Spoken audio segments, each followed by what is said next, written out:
episode of the Sri Lankan Understanding, where we discuss what happened in our history that has informed our present and how do we work towards the future in Sri Lanka. And I like to do this through exploring women's histories because I think that's an underrepresented group.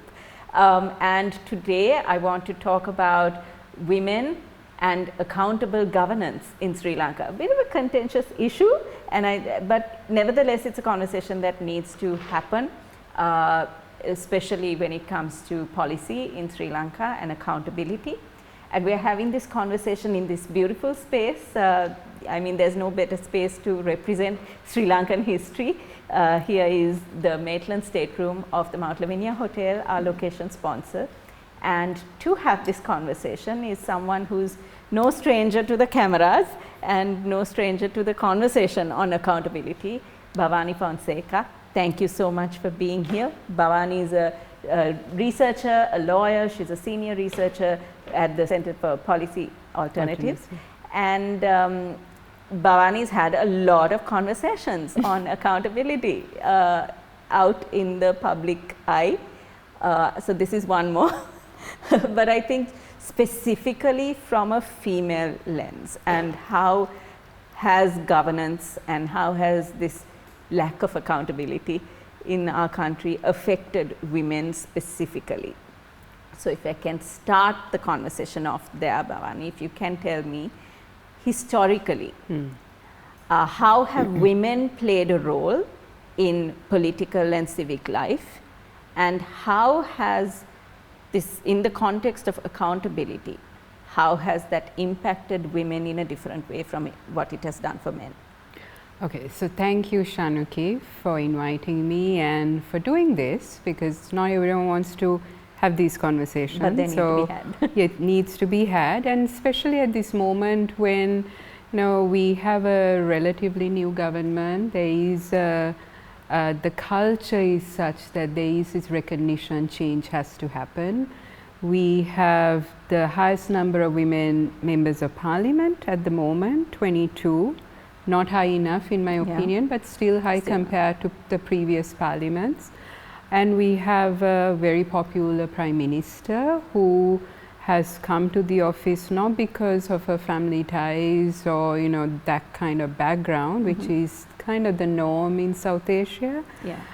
So there is a change in that sense in the political realm, as well as I would say in civic life as well. And I think in that it's so important to look at women's activism, agency over the decades, over the history from post-colonial times to post-war, during the war, post-war, and in a way important to look at how women have also kept the issues alive. So just going back in history, we had the world's first female prime minister in Sri Lanka, who also came from a very privileged background. But still, that's a very notable moment in Sri Lanka's history. Then we've had a woman president, more prime ministers. But I would like to think about what is kind of the way women have kept issues alive. And if you go back to, say, the war years in the 80s, 90s, if you look at the Mothers' Front, not many would know about it. Maybe some are more aware now because there's been a recent movie that looks at enforced disappearances and a role of the one particular woman.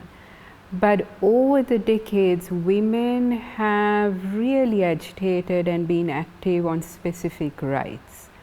And that has led to recognition, that has led to law reform, structural reform. And I think in that, though it has been slow in coming, that decades-long activism agitation has come to a point where in Sri Lanka now, 16 years after the end of the war, there is this recognition particular issues require state and government intervention, which is massive, considering in the past where there was a silence or there was just like, it's not an important issue, let's push it aside, let's deal with it later. So in that we have now a government that has recognized certain things have to happen. They've recognized law reforms need to happen, new structures need to happen, and I think as we speak, there is this initiative to set up the first Women's Commission in Sri Lanka. That was due to a Women's Empowerment Act being passed, so those are very important things. But if anything, the Aragalaya also showed the structural inequalities remain. The marginalization of particular communities and voices still remains. So from the Malaya Tamil to the Northeast issues to women working in factories, all of that makes you realize that while there's certain changes, the lived realities of many are still very much requiring attention. Okay, if I was to explore what you just said there, especially from the sort of in the context of women, do you think the current, and it's great to know and to acknowledge that there is change happening that we see, but currently in the status quo, in the current mechanisms and the structures, do you think women's grievances are being adequately heard when it comes to even truth and reconciliation, perhaps, or the experiences of the Malayaga communities?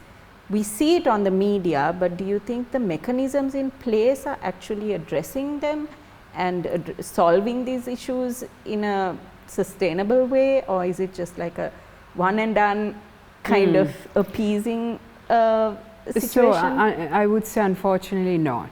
In that sense, the challenges, the multifaceted challenges, there are many.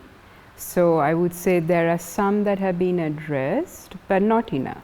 So for example, you said truth and reconciliation, what has been done? Now 16 years after the war, you would think there's been some genuine efforts. And I go back to this whole thing about one of the big issues that's in the news now is the mass grave in Jaffna, Chemmani, and this whole issue of enforced disappearances. Now, one needs to recognize there's been decades long agitation across the island. This is not, I mean, some would say, why are you talking about things that are just limited to a particular community? This is across the country.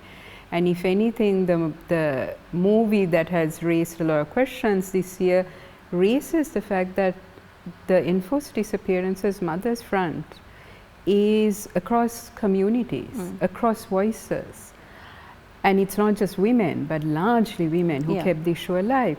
Now, it's due to the agitation that in 2016, the then government passed a law on setting up the Office for Missing Persons. So we have one institution. We also have, after decades of agitation, and that's a global thing. You've seen it among the abuelas and madres in Argentina, Guatemala, Chile, Nepal.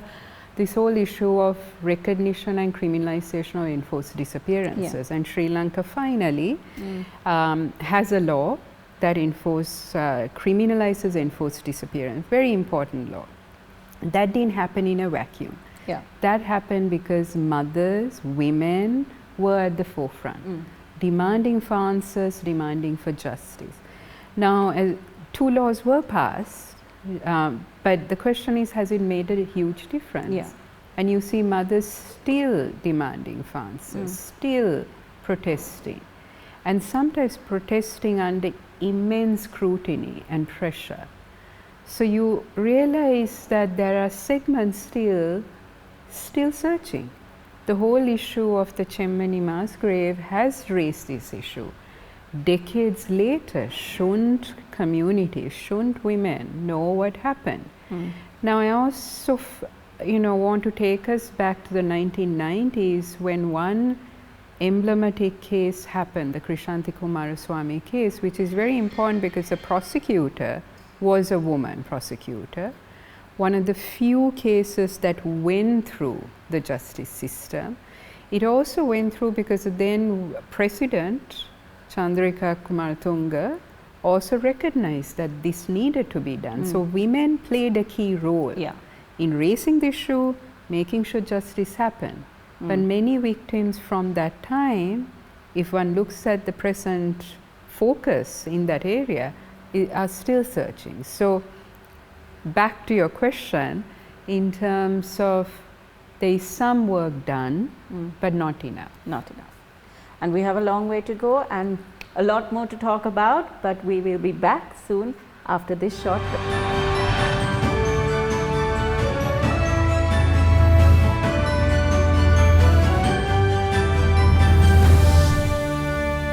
Welcome back to this very interesting conversation that we should all be listening to very carefully. Bhavani, thank you for telling me what I needed to know about the fact that it is a majority of women who have been sort of voicing out, who have been the representative of resilience, you know, and sort of agitating and advocating through the years. But can you tell me a little bit about the grassroots movements in particular? Like,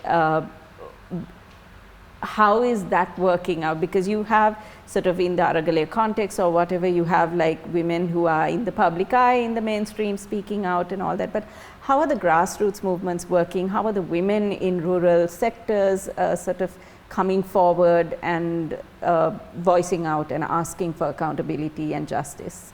So again, I would say Sri Lanka, Aragale is, I think, something many in Colombo and the urban areas and internationally know of. You know, they're like, oh, you had this great protest and people mobilized. That has a history to it. And that history is decades long protest, agitation by different communities. And I would say largely women. You know, I mentioned this whole thing about Mothers Front, and that was one of the big movements in the 80s and 90s across Sri Lanka. But women have agitated for different issues. For example, the whole issue of debt, poverty, the whole issue of microfinance. You know, I mean, these are things again in the rural areas. You see a lot of women agitating. You have a lot of women coming to the fore in terms of socioeconomic issues, on livelihood issues. I would say if you look at some of the big development projects that have happened on land issues, on women's right to own land, access land, women have been in the forefront. And so this is not one geographic area or one thing that happened in a particular year. For years, for decades, this has been there. If you look at the upcountry, the Malayalam community, they have been raising their voices in terms of wages. The fact that socioeconomic conditions are dire in those areas, that labor in terms of conditions need to be addressed. So from different communities, then, sorry, I forgot also the whole issue of MMDA reforms, the Muslim Marriage and Divorce Act. I mean, it's because women have, despite challenges, despite even pushback from their own communities, because one needs to realize in some aspects, it's the men in those communities who don't want the women to voice their opinions and their grievances. It's kind of seen as, it's a private issue, we'll sort it out. But it's because of the women, all these issues have come to the forefront. The fact that now people recognize with the fact that MMDA reforms need to happen. There needs to be women, greater women in politics, in public life, that women should have the same working conditions as men in terms of recognition, in terms of wages. So that fact that equality should be the norm, should be the standard, has been there because women have been fighting for it over the decades. But then that leads me to this. Now, this was a conversation that you and I had when we were preparing for this episode, where we were talking about who has the right to represent the voice of the grassroots, right? And that raises this unfortunate thing about the intersectionality of women who are struggling and who are sort of speaking out, because there are so many issues that get in the way of them being platformed or being spotlighted, especially in the public eye. It could be language, it could be caste, it could be, you know, religious barriers. So can you speak a little bit more to that on the intersectionality and how that is actually affecting women who are struggling for their rights and accountability in those spaces? So one thing I would say is, let me start with the fact that I think it's so important to recognize intersectionality when you talk about laws, policies, structures, anything in terms of governance reform. When one talks about it, I think that's a basic thing. The fact that we are a bit late to that conversation also shows we have a long way to go. But again, the last question you asked, the grassroots experiences, those lived realities, intersectionalities, and then policy reform. What happens? Well, you know, kind of what's the reality in terms of what happens there? And I would say it's a challenge, because in a way a lot is done as we need to do this law, we need to set up this office, we need to ensure assistance is given. There is very limited recognition that women face multiple challenges, multiple experiences. So for example, in a way, one would say, when you talk about Muslim women's issues, do you factor in the other challenges women face? And in that, there is some conversations, but it's not enough. The fact that intersectionality shouldn't be seen as a new thing, but it affects everyone. The day-to-day, every policy, every law should be factored in from that perspective.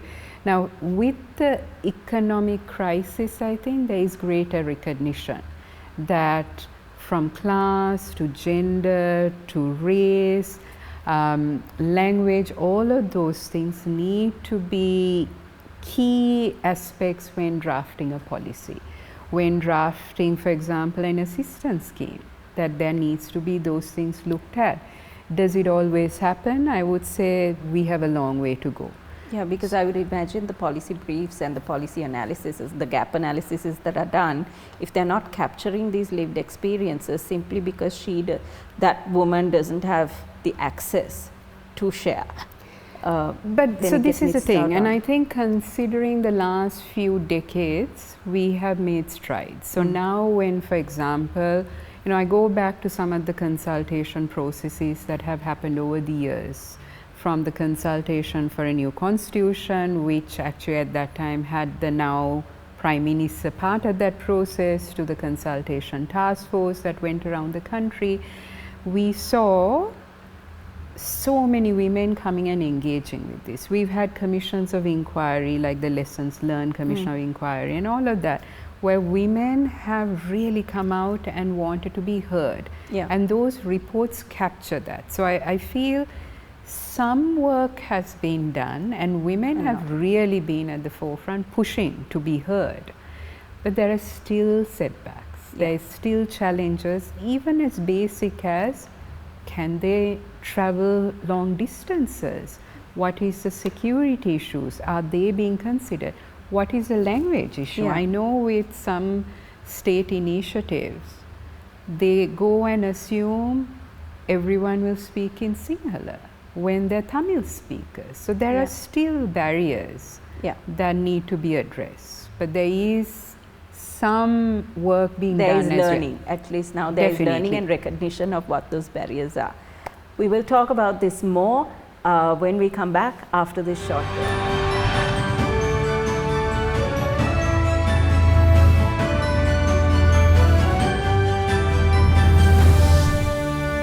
Welcome back, and we are talking about governance and accountability, and from the lens of women in Sri Lanka.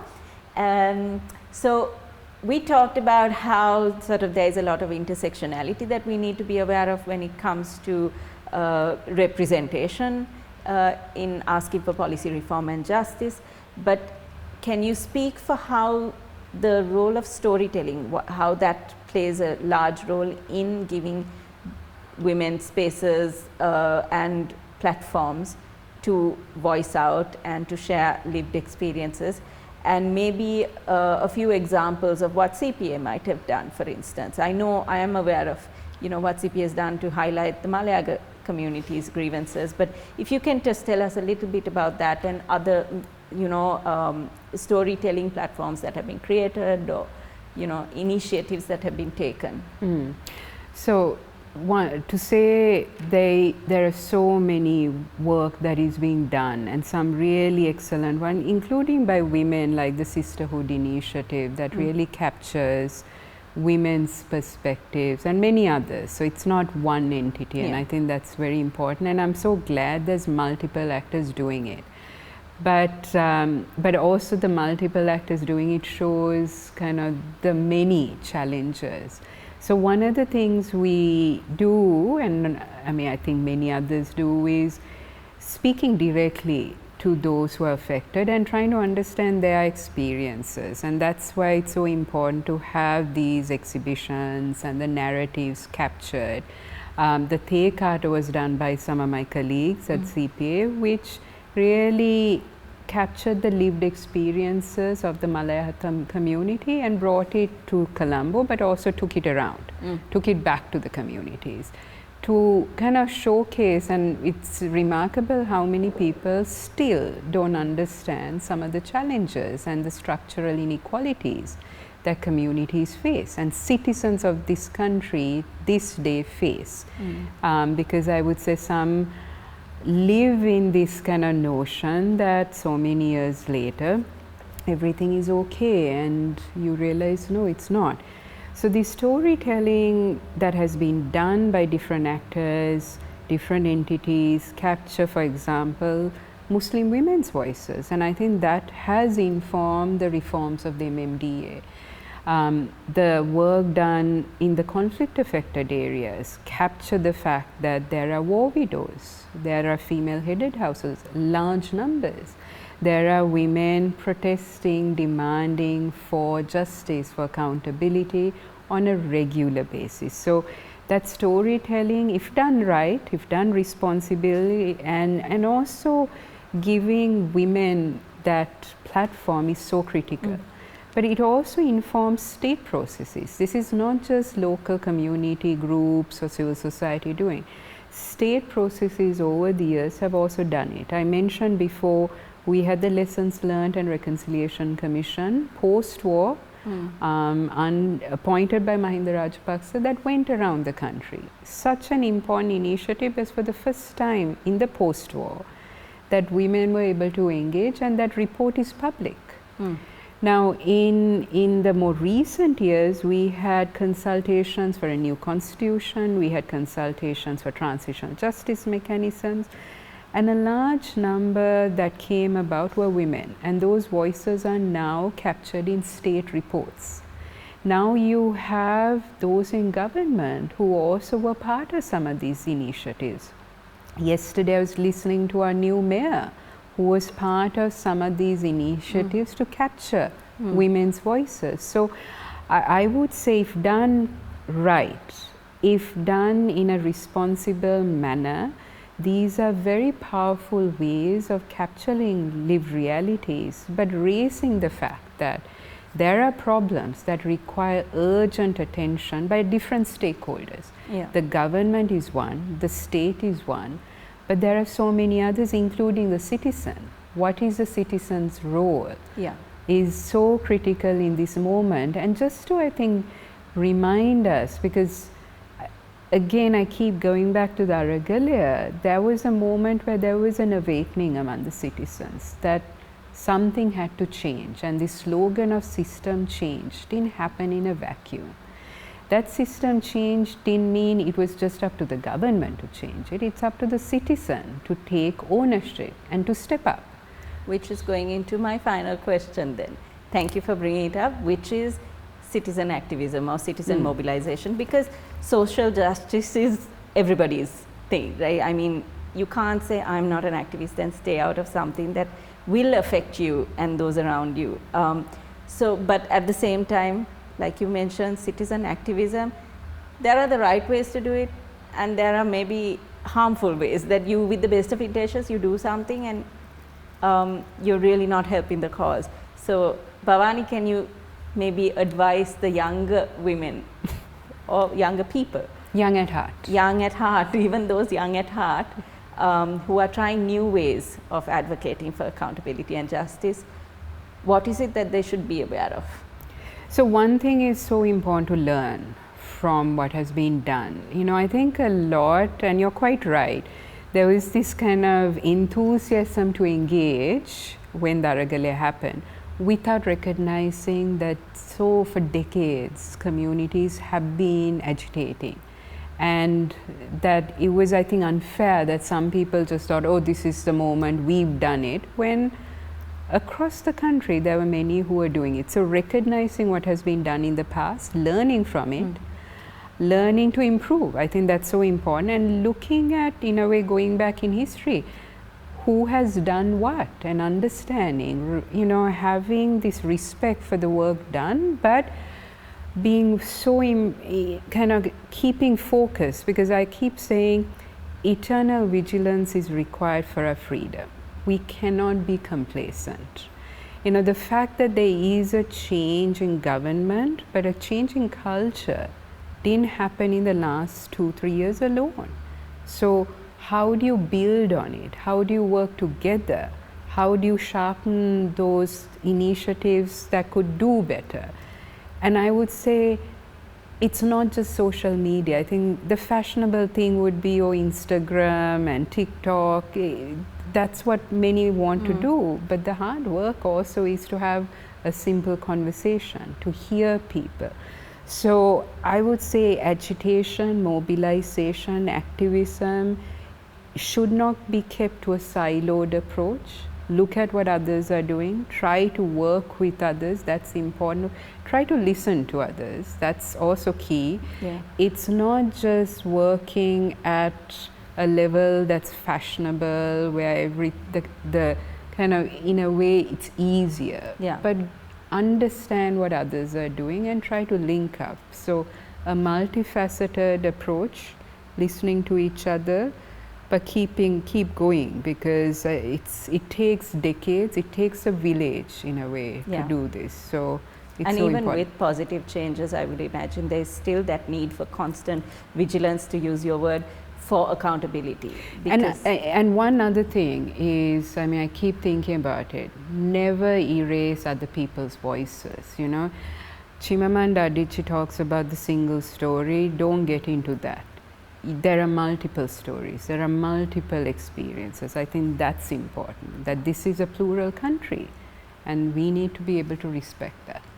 Thank you, and that's a beautiful way to close up. There are multiple voices and there are multiple perspectives, and we hope some of you are out there listening to this show and inspired to move forward and become advocates for the accountability, justice and social justice that we seek in Sri Lanka. And let's make the Sri Lankan understanding that much more powerful. Thank you, Bhavani, for being a part of the show, and thank you for joining us.